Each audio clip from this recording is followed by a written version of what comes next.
The one with the eye patch and the club foot, huh? Can you pray for that? I think you'd have to. And I say, fine, pray for anything you want. Pray for anything. But what about the divine plan? Remember that?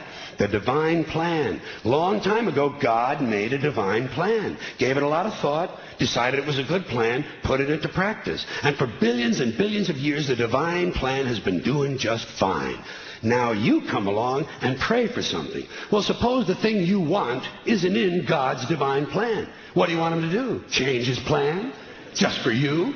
Doesn't it seem a little arrogant? It's a divine plan. What's the use of being God if every rundown schmuck with a $2 prayer book can come along and fuck up your plan? And here's something else, another problem you might have. Suppose your prayers aren't answered. What do you say? Well, it's God's will. Thy will be done. Fine, but if it's God's will and he's going to do what he wants to anyway, why the fuck bother praying in the first place? Seems like a big waste of time to me. Couldn't you just skip the praying part and go right to his will? It's all very confusing. So to get around a lot of this, I decided to worship the sun. But, as I said, I don't pray to the sun. You know who I pray to? Joe Pesci. Joe Pesci. Joe Pesci. 2 reasons. First of all, I think he's a good actor, okay? To me, that counts. Second, he looks like a guy who can get things done. Joe Pesci doesn't fuck around. Doesn't fuck around. In fact, Joe Pesci came through on a couple of things that God was having trouble with. For years, I asked God to do something about my noisy neighbor with the barking dog. Joe Pesci straightened that cocksucker out with 1 visit. It's amazing what you can accomplish with a simple baseball bat. So I've been praying to Joe for about a year now. And I noticed something. I noticed that all the prayers I used to offer to God and all the prayers I now offer to Joe Pesci are being answered at about the same 50% rate. Half the time I get what I want, half the time I don't. Same as God, 50-50.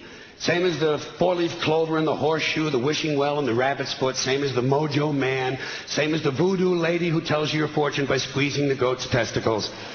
It's all the same, 50-50. So just pick your superstitions, sit back, make a wish, and enjoy yourself. And for those of you who look to the Bible for moral lessons and literary qualities, I might suggest a couple of other stories for you. You might want to look at the 3 Little Pigs. That's a good one. Has a nice, happy ending. I'm sure you'll like that. Then there's Little Red Riding Hood, although it does have that X-rated part where the big bad wolf actually eats the grandmother, which I didn't care for, by the way. And finally, I've often always drawn a great deal of moral comfort from Humpty Dumpty. The part I like the best, all the king's horses and all the king's men couldn't put Humpty Dumpty back together again. That's because there is no Humpty Dumpty and there is no God. None, not one, no God, never was. In fact, I'm gonna put it this way. If there is a God,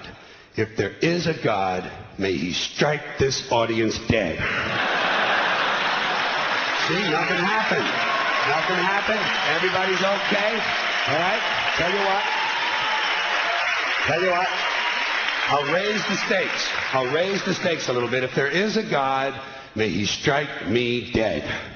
See? Nothing happened. Oh, wait. Got a little cramp in my leg. And my balls hurt.